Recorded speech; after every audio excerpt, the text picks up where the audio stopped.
What George Strait said in a country church made everyone cry.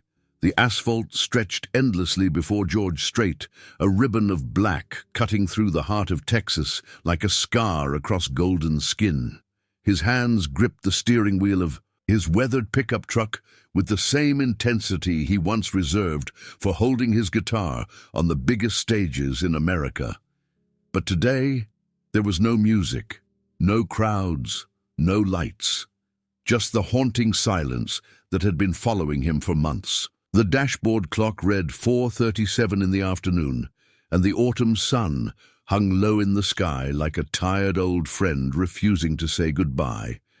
George had been driving for hours without any real destination, letting the highway decide his fate. This had become his ritual lately, escaping to nowhere when the weight of everywhere became too much to bear. At 68 years old, George Harvey Strait had achieved what most musicians could only dream of: 60 #1 hits. More than 70 million albums sold worldwide. The title King of Country Music wasn't just a nickname. It was a crown he wore whether he wanted to or not. But crowns, he had learned, could be heavy, especially when worn by a man who had started to question what kingdom he was actually ruling. The truck's radio crackled with static, and George reached over to turn it off. He had no desire to hear his own voice echoing back at him through the speakers, nor did he want to hear the newer generation of country artists who looked up to him with reverence that made him feel ancient. The silence that followed wasn't peaceful. It was loaded with questions he couldn't answer and memories that wouldn't stay buried. His mind wandered back to the conversation he'd had with his wife Norma 3 weeks ago.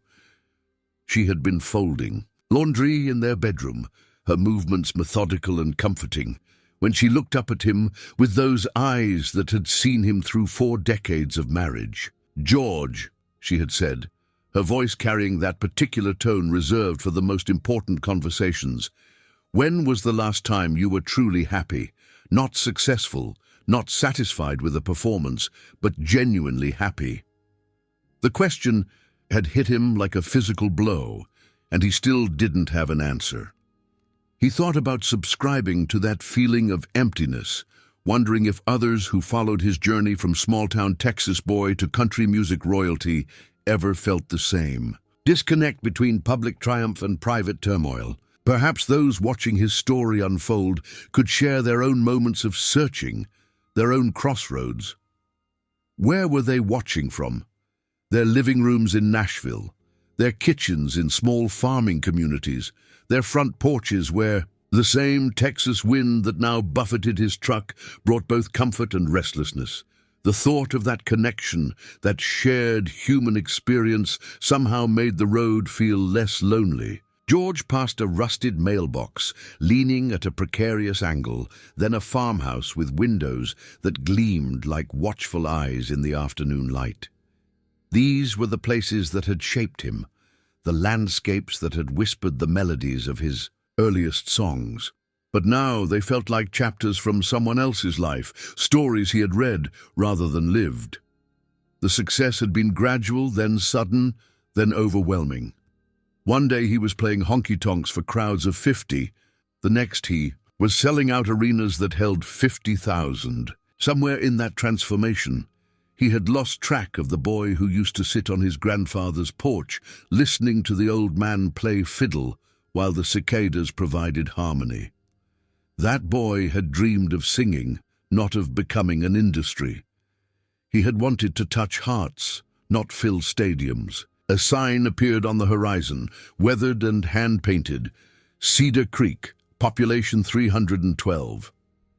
George had never heard of Cedar Creek, which in Texas was both unremarkable and somehow comforting. These forgotten places dotted the landscape like punctuation marks in a long, rambling sentence about the American heartland.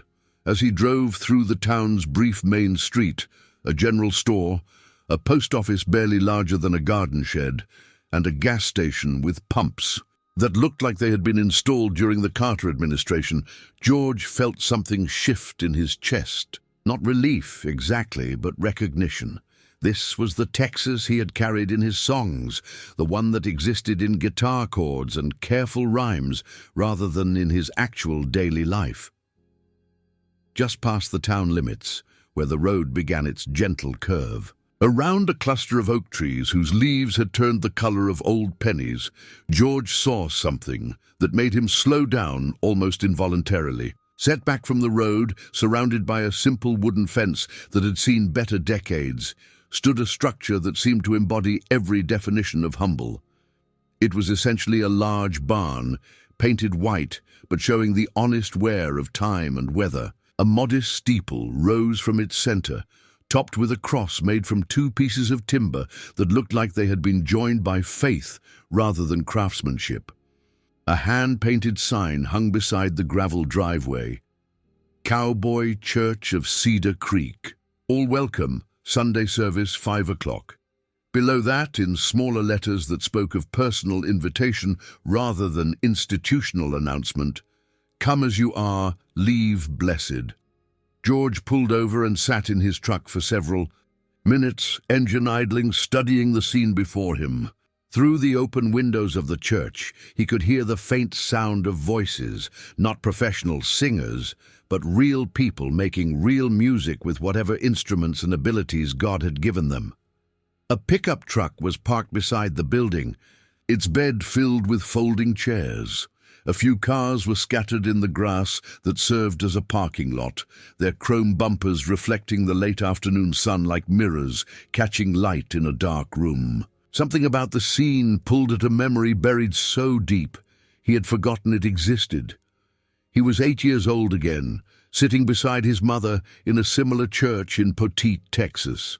The preacher was a part-time rancher who spoke with dirt under his fingernails and scripture in his heart. The congregation was made up of people who worked with their hands and prayed with their whole souls.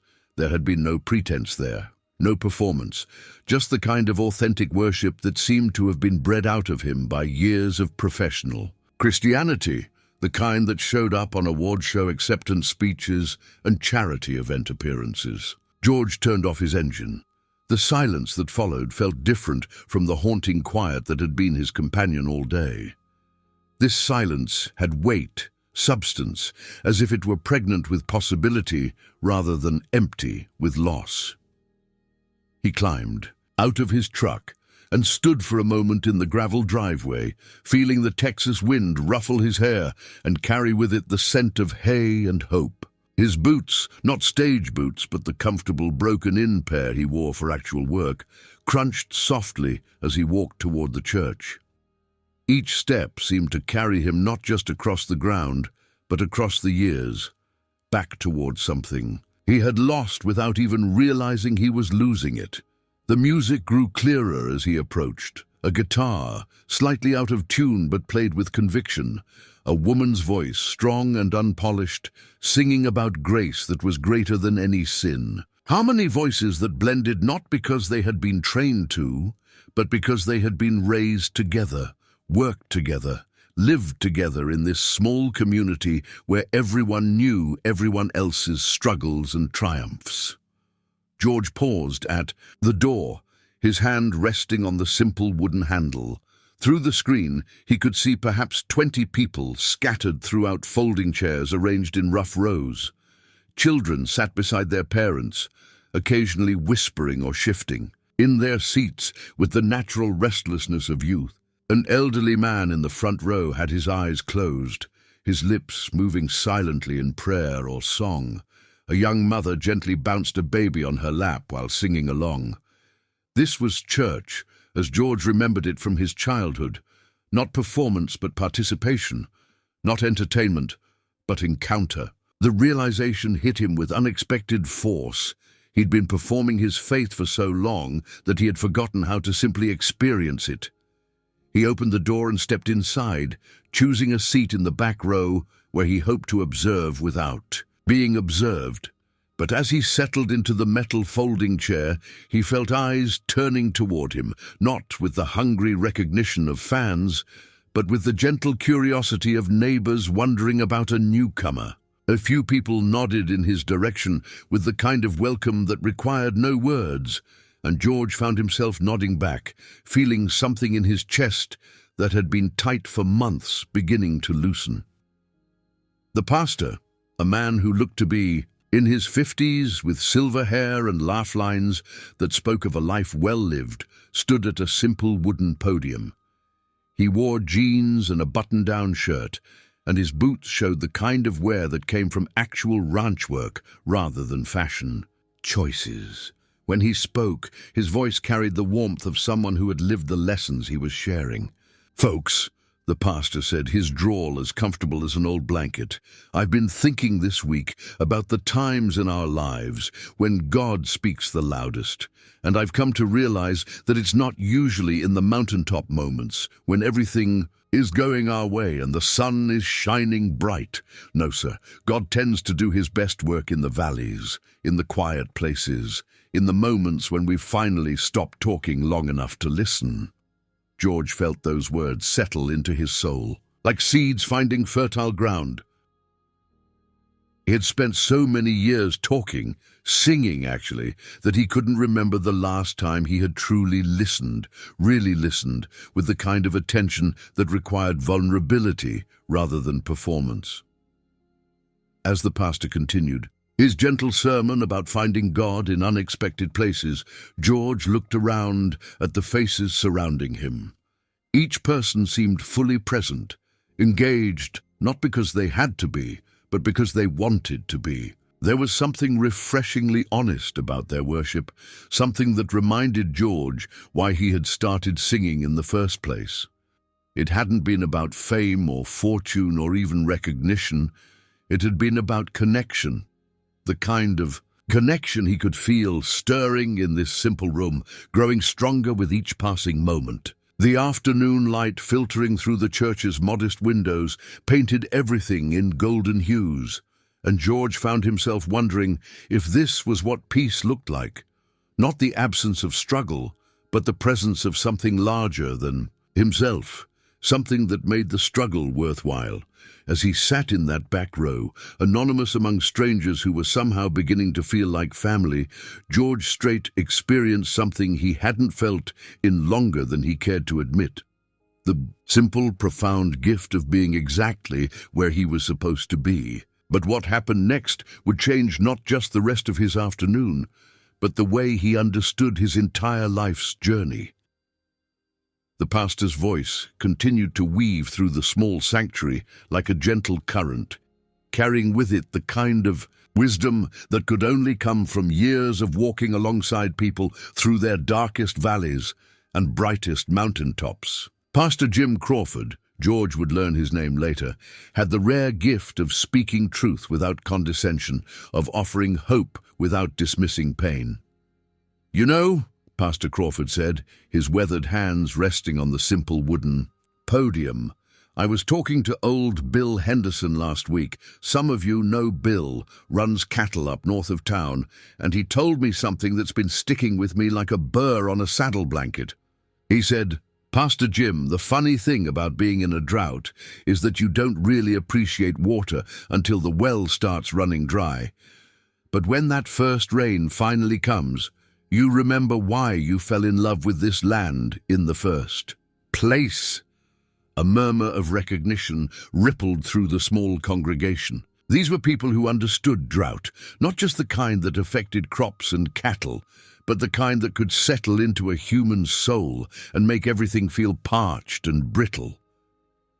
Pastor Crawford smiled, his eyes crinkling with the kind of warmth that made strangers feel like old friends. "I think sometimes our spirits go through droughts too. We get so busy with the business of living that we forget to stop and drink from the well that never runs dry. We forget that God doesn't just love us when we're successful or strong or have it all figured out. He loves us especially when we're wandering around in the wilderness, wondering how we got so far from home." George felt something stir in his chest, a recognition so profound it was almost painful. How long had it been since he had felt spiritually nourished rather than spiritually exhausted? How many years had he spent giving out pieces of himself through his music, through his performances, through the constant demands of being George Strait without taking time to refill the well. To his right, an elderly woman with silver hair, pulled back in a simple bun, nodded along with the pastor's words. She wore a blue cotton dress that had been carefully mended at the sleeve, and her hands, mapped with the lines of decades of hard work, held a well-worn Bible whose pages had been turned so many times they were soft as cloth. When she caught George looking in her direction, she offered him a smile that held no curiosity about who he might be, only the simple kindness that one stranger extends to another. Behind him, George could hear a young father whispering quietly to his son, explaining something about the sermon in words a child could understand. "You remember when you were scared of the dark in your room, buddy?" And Daddy came in and turned on the light. That's kind of what Pastor Jim is talking about. Sometimes grown-ups get scared too, but God is like having a light that never goes out. The innocence of that explanation hit George harder than any theological treatise ever could. When had faith become so complicated for him? When had it stopped being about the simple assurance that someone was watching over him and started being about appearances and expectations? Pastor Crawford continued, his voice taking on the rhythm of someone who had spent his life telling stories that mattered. "I remember when I first moved here to Cedar Creek, must be 15 years ago now. I came from a big church in Houston, had a fancy office and a secretary and more programs than you could shake a stick at. Thought I was pretty important, if I'm being honest. But this little community taught me something I never learned in seminary." He paused, looking out over his small flock with genuine affection. "They taught me that God doesn't need our impressive presentations or our perfect performances. He just needs our presence. He wants us to show up as we are, not as we think we should be." A woman in the second row, George guessed she was in her 40s, with the sun-weathered skin of someone who spent her days outdoors, raised her hand slightly. Pastor Crawford nodded toward her with the easy familiarity of someone who knew his congregation well. "Pastor," she said, her voice carrying the musical cadence of someone born and raised in rural Texas. "My grandmother used to say that God can't fill a cup that's already full. I've been thinking about that a lot lately, especially with everything going on with the farm and, well, you know our struggles. Sometimes I wonder if maybe I need to empty myself out a little more, make room for whatever it is God wants to pour into me." Pastor Crawford's face lit up with the joy of a teacher whose student had grasped something important. "Susan, that's exactly what I'm talking about. Your grandmother was a wise woman. Pride fills us up with all kinds of things that leave no room for grace. Fear fills us up too. Anger, resentment, the need to control everything, they all take up space that could be used for something infinitely better."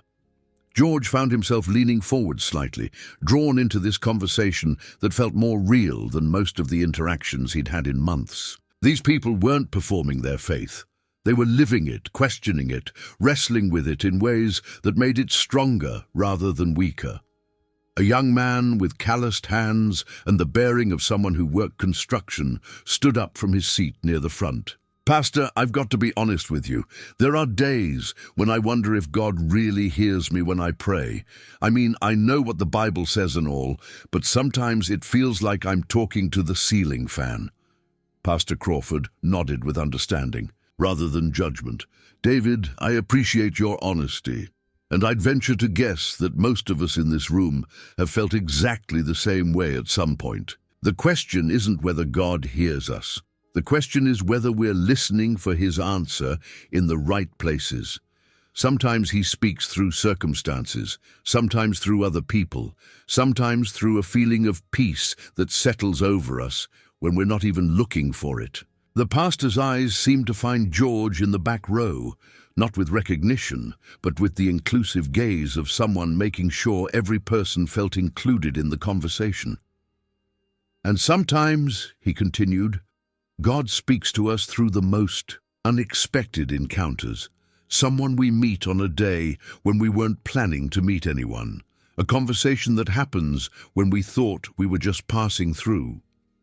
As if summoned by the pastor's words, a woman near the middle of the congregation stood up. George recognized her as the owner of the voice he had heard from outside, strong, unpolished, but carrying the kind of authenticity that could stop traffic.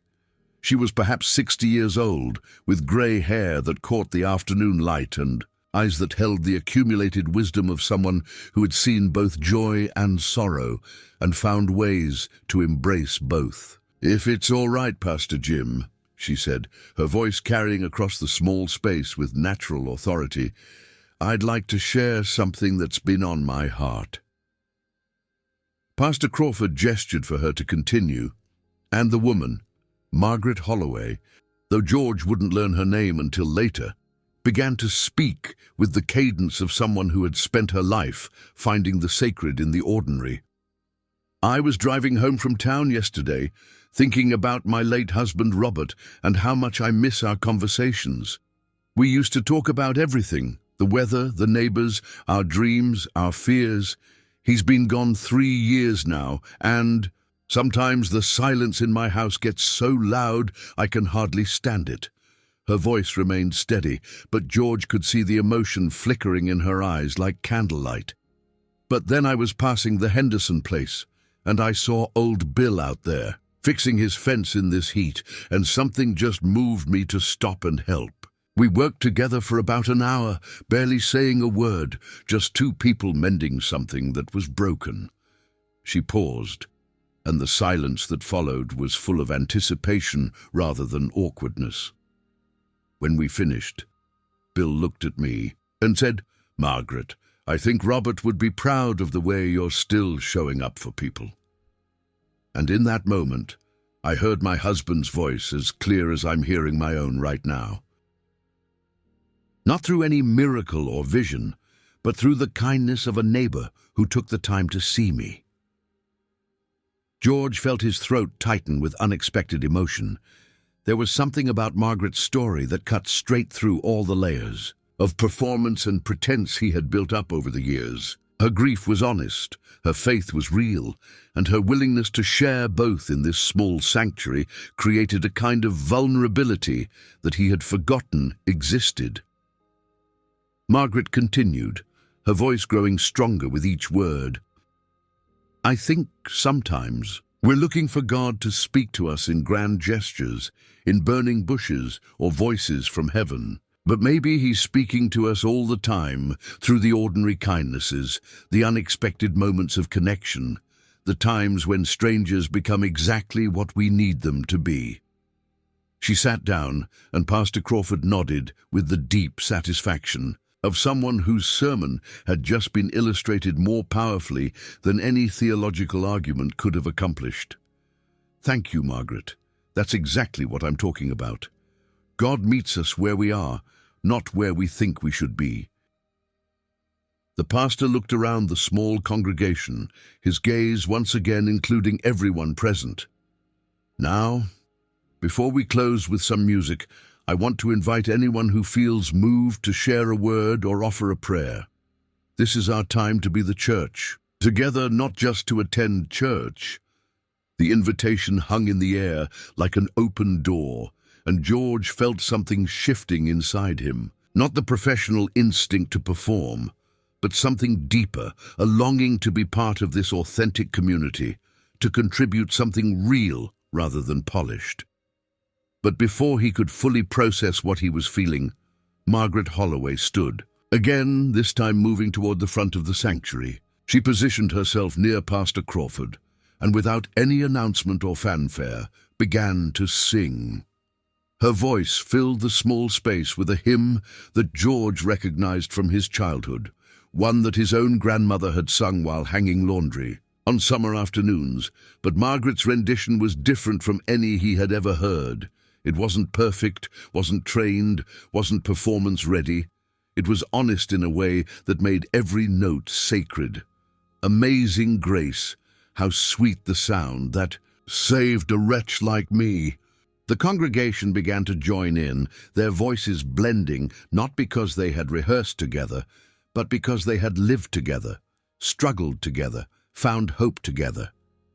George found his own voice joining the chorus almost involuntarily, and for the first time in years he was singing not because it was his job, but because the song needed to be sung. As the hymn continued, George felt tears beginning to form in his eyes. Not the tears of a performer moved by his own artistry, but the tears of a man who had suddenly remembered what it felt like to worship without an audience, to sing without a contract, to be part of something larger than himself without being the center of it. But as the last notes of the hymn faded into the sacred silence that follows genuine worship, George became aware of a small figure standing beside his chair.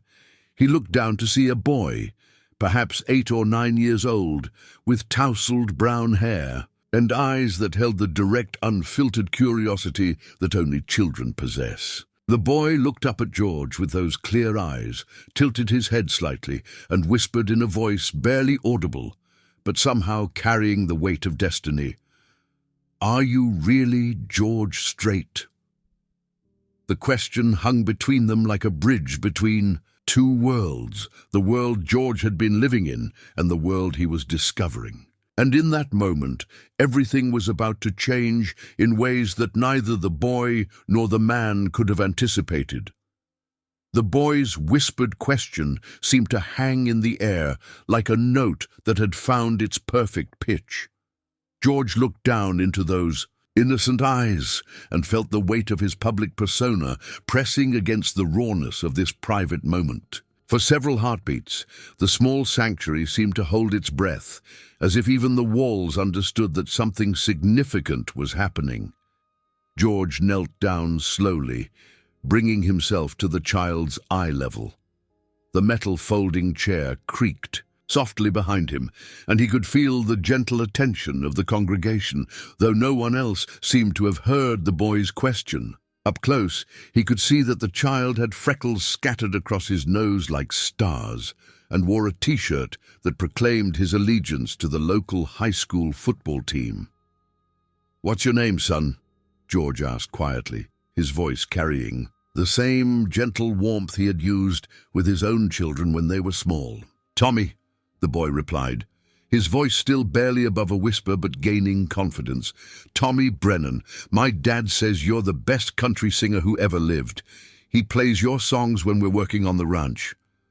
George felt something shift in his chest, not the familiar flutter of fan recognition, but something deeper and more complex. Here was a child who knew his music not as entertainment, but as the soundtrack to honest work, family time, real life. The kind of life George had been singing about for decades, but had somehow gotten disconnected from in the process. "Well, Tommy," George said, keeping his voice low, "I do sing country music, but right now I'm just a man who needed to find a church, same as anybody else." Tommy nodded with the solemn understanding that children sometimes possess, as if this explanation made perfect sense to him. "My grandpa says church is where people go when they need to remember who they really are, underneath all the other stuff." The wisdom of that simple statement hit George like a physical force. From the mouths of babes, indeed. He reached out and gently squeezed Tommy's shoulder. "Your grandpa sounds like a smart man." "He's right over there," Tommy said, pointing toward an elderly gentleman in the front row, whom George had noticed earlier. The man had the weathered look of someone who had spent his life working outdoors, and his eyes were closed in what appeared to be deep prayer or meditation. At that moment, Pastor Crawford's voice drew everyone's attention back to the front of the sanctuary. "Friends, before we close our time together, I feel moved to offer anyone who wants to share a final word or thought the opportunity to do so. Sometimes the Spirit moves us to speak, and sometimes the most powerful sermons come from the hearts of those sitting in the pews rather than standing behind the pulpit." The invitation was gentle but genuine, and George could see several members, of the congregation, considering whether they had something to contribute. Margaret Holloway, who had shared so beautifully earlier, looked around the room with encouraging eyes, as if she were willing whatever words needed to be spoken into existence. Tommy looked up at George with those clear, direct eyes that only children possess. "Are you going to say something?" he asked, not with expectation but with simple curiosity. George felt his heart begin to race, not with the familiar pre-performance adrenaline that had carried him through thousands of concerts, but with something entirely different, the vulnerability of being asked to share his authentic self rather than his professional persona. "I don't know, son," George admitted. "What do you think I should say?" Tommy considered this question with the seriousness of a child who had been taught that his opinions mattered. "Maybe you could tell them about why you came here today. Grown-ups. Like it when other grown-ups tell the truth about feeling sad or confused or something." The simplicity of the suggestion was breathtaking. Tell the truth about feeling sad or confused. When had that become such a revolutionary concept? When had authentic vulnerability become so rare that a child had to suggest it? George looked around the small sanctuary, taking in the faces of people who had welcomed him without fanfare, who had shared their own struggles and joys with genuine openness. These weren't his fans. They were his fellow travelers on a journey that had nothing to do with chart positions or album sales, and everything to do with the fundamental human search for meaning and connection. Pastor Crawford seemed to sense the movement of the spirit in the room. "George," he said gently, and George realized that the pastor had known who he was from the moment he walked in. "Would you like to share something with us?" "No pressure." "Of course. Sometimes God brings people to us for reasons we don't understand right away." George stood slowly, feeling Tommy's encouraging pat on his arm. The eyes of the congregation turned toward him, but not with the hungry expectation of an audience waiting for entertainment. Instead, he saw the warm attention of people ready to listen to whatever truth he might offer. He walked toward the front of the sanctuary, his boots echoing softly on the simple wooden floor. Each step felt like a journey back through time, past the stages and spotlights and screaming crowds, back to the fundamental reason he had started singing in the first place. When he reached the simple wooden podium, he turned to face the small gathering, and for a moment words failed him entirely. But then he looked at Margaret Holloway, whose honest sharing about her grief had moved him so deeply. He saw Tommy's grandfather, whose eyes were now open and fixed on him with gentle interest. He saw Susan, the woman who had spoken about her grandmother's wisdom regarding empty cups and God's grace. He saw David, the construction worker who had admitted to sometimes feeling like God wasn't listening. These were his people, not because they knew his music, but because they shared his humanity. "Friends," George began, his voice carrying easily through the small space without any amplification, "I have to tell you that I didn't plan to be here today. I was just driving, trying to escape something I couldn't even name, when I saw this place and felt called to stop." He paused, gathering his thoughts and his courage. "I've spent most of my life performing for people, singing songs, putting on shows, being who they expected me to be. And somewhere along the way, I lost track of who I actually am when nobody's watching, when there's no spotlight, when there's no applause." A murmur of understanding rippled through the small congregation. These were people who understood the difference between public faces and private struggles, even if their public faces were just for neighbors and family rather than millions of fans. "Today," George continued, his voice gaining strength, "I sat in that back row and heard Pastor Crawford talk about God speaking to us in the valleys, in the quiet places. And I heard Margaret share about finding her husband's voice in a neighbor's kindness. And I watched all of you worship with a kind of honesty that I haven't experienced in Well, in longer than I care to admit. He looked directly at Tommy, who was watching with the rapt attention of a child witnessing something important.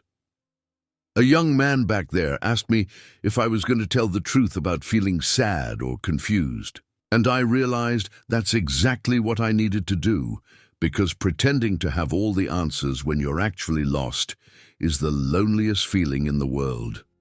George's voice began to carry the emotional weight of months of accumulated loneliness and spiritual drought.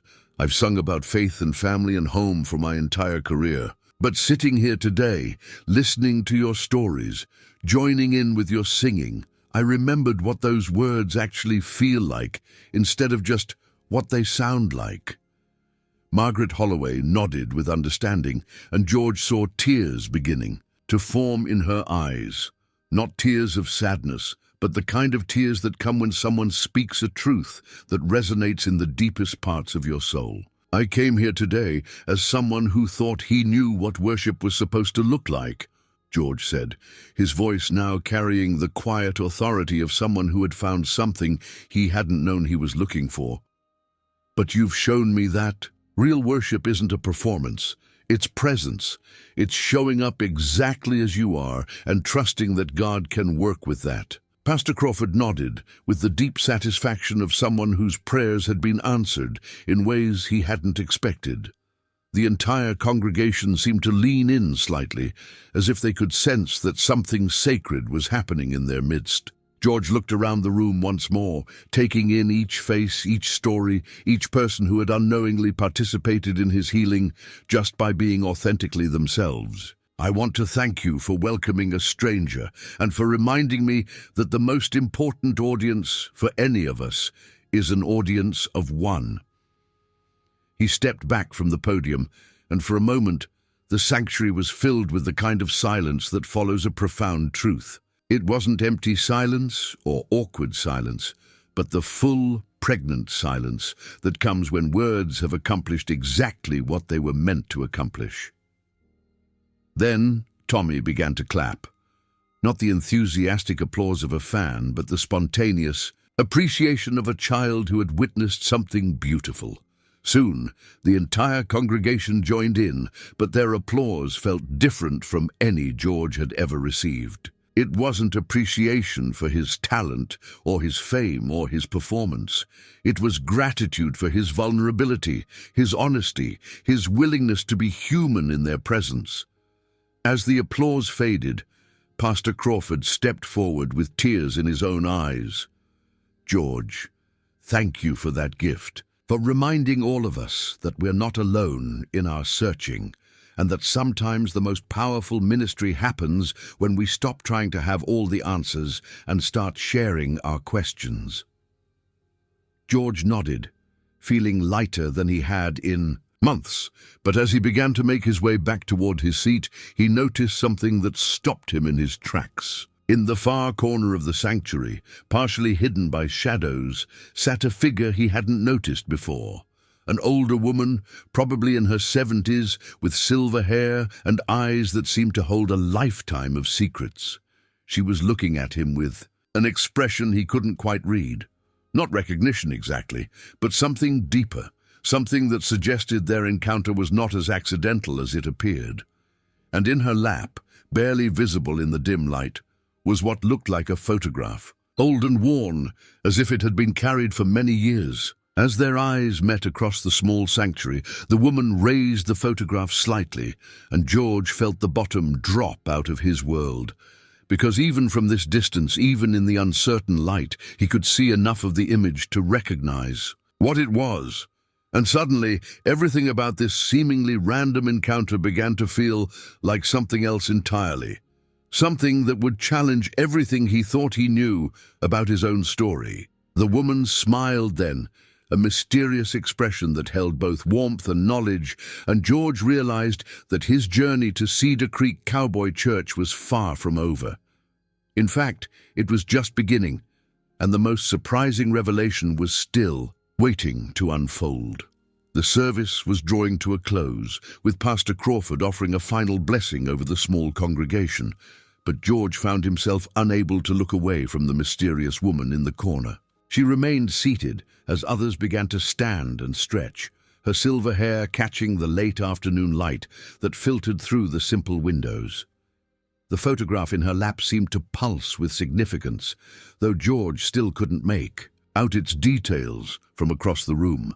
As people began to mill about, engaging in the kind of gentle post-service conversation that happens in small churches everywhere, George felt drawn toward the woman like iron filings to a magnet. Something about her presence, her knowing smile, the careful way she held that photograph, suggested that his afternoon of unexpected spiritual renewal was about to take yet another surprising turn.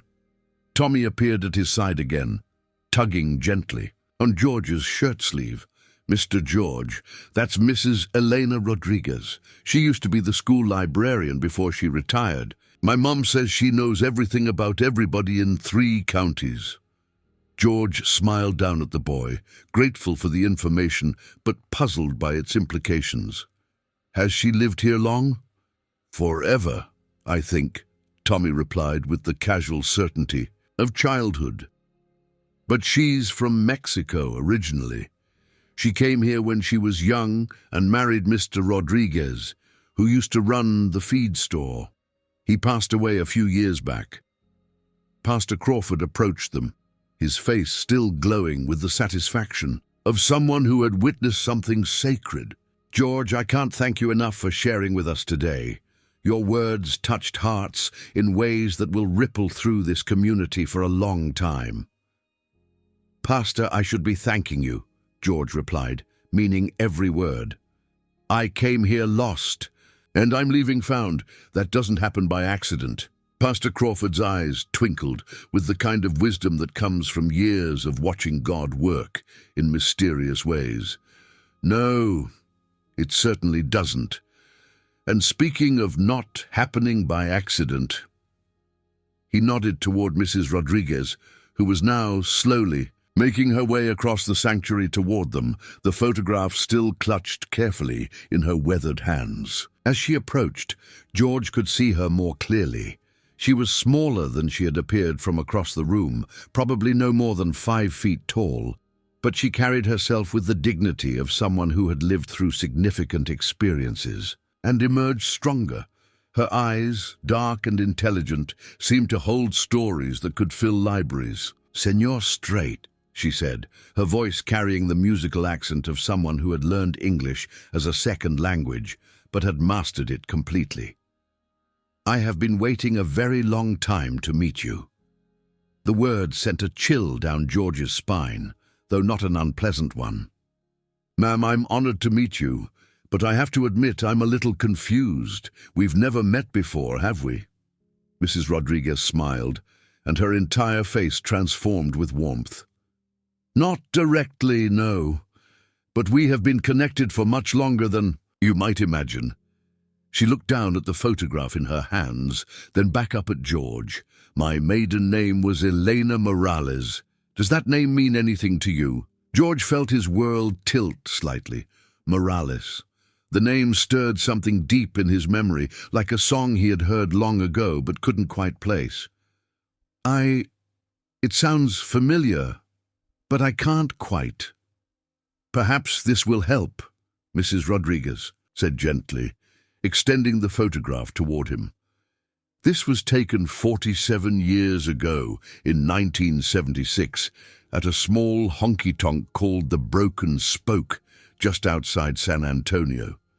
George took the photograph with trembling hands, and as soon as he saw the image, the memories came flooding back with overwhelming force. The picture showed a young George Strait, maybe 24 years old, standing on a tiny stage with his guitar, singing to a crowd of perhaps 30 people.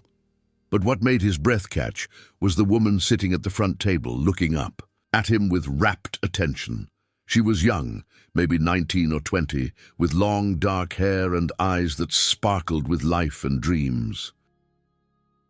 And beside her, George could now see sat a man in an army uniform, his arm around her shoulders, both of them smiling with the kind of happiness that only comes in those perfect moments when the future seems full of endless possibility. "Eleanor," George whispered, the name coming back to him like a melody he had thought was lost forever. "Elena and Roberto?" "Si," Mrs. Rodriguez said softly, tears beginning to form in her eyes.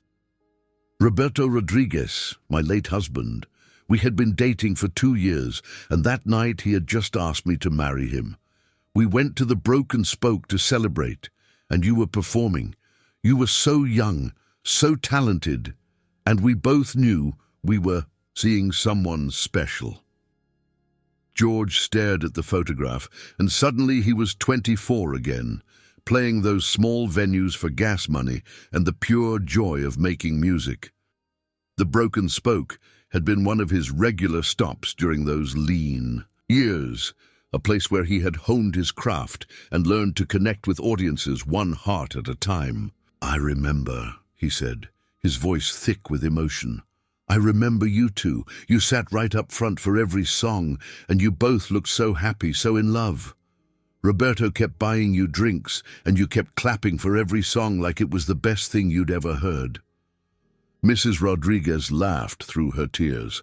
"It was the best thing I had ever heard, not just your music, though that was beautiful, but the love in Roberto's eyes when he looked at me, the way you sang about love and dreams and hope.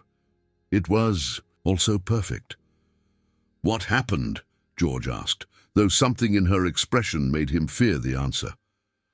"Roberto was deployed to Germany 3 weeks later," she said quietly. "We were married just before he left, a simple ceremony at the little Catholic church in town. We wrote letters every day, made plans for when he came home. He was going to help his father with the feed store.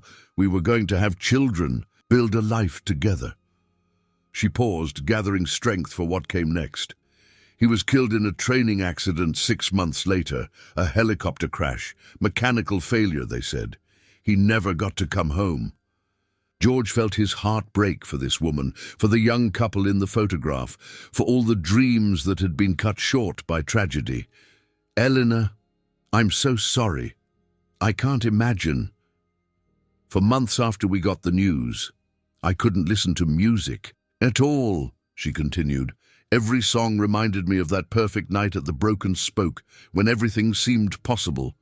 But then, about a year later, I heard one of your songs on the radio. It was unwound, and something about it. It didn't take away the pain, but it helped me remember that the love Roberto and I shared was real, that it was worth celebrating even though it ended too soon." George stared at her, amazed by the connections that life could weave without us even knowing. "You followed my career? Every album, every song," she said with a smile. "When you sang about love, I remembered Roberto. When you sang about home, I thought about the life we had planned.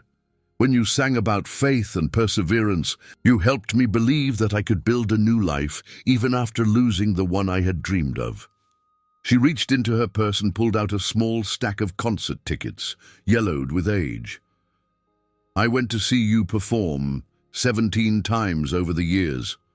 Always alone, always thinking about Roberto and that night at the Broken Spoke. You probably never noticed one middle-aged woman in the audience, but you were singing the soundtrack to my healing." George was overwhelmed by the magnitude of what she was sharing. Here was someone whose life had been touched by his music in ways he had never imagined, someone who had carried a piece of his early career with her for nearly 5 decades. "Eleanor, I don't know what to say. I had no idea." "You don't need to say anything," she replied gently. "I'm telling you this because today, when you spoke about losing track of who you are when nobody's watching, when you talked about the loneliness of pretending to have all the answers, I recognized something in your voice, the same searching I heard 47 years ago in that little honky-tonk. Pastor Crawford and Tommy had been listening to this exchange with growing amazement, and now the pastor stepped forward. "Mrs. Rodriguez, are you saying that you came here today, knowing that George would be here? She shook her head with a mysterious smile. No, Pastor. I come here every Sunday. I have been a member of this congregation for 15 years. But when I saw his truck pull up outside, when I saw him walk through those doors, I knew that God had finally brought our paths together again for a reason. George felt goosebumps rise on his arms. What reason? Mrs. Rodriguez looked at him with eyes that held both wisdom and compassion. Because, George, you have spent 47 years giving me comfort through your music when I needed it most. And now, perhaps, it's my turn to give you something you need. She reached into her purse once more and pulled out an envelope. Old and carefully preserved. Roberto wrote me a letter the week before he died. In it, he talked about that night at the Broken Spoke, about hearing you sing, about how music could capture moments and make them eternal. He said that if anything ever happened to him, he wanted me to remember that love doesn't end just because life does. It transforms, it continues, it finds new ways to bless the world. She handed George the envelope. I've carried this letter for 47 years, and every time I heard one of your songs, I thought about Roberto's words.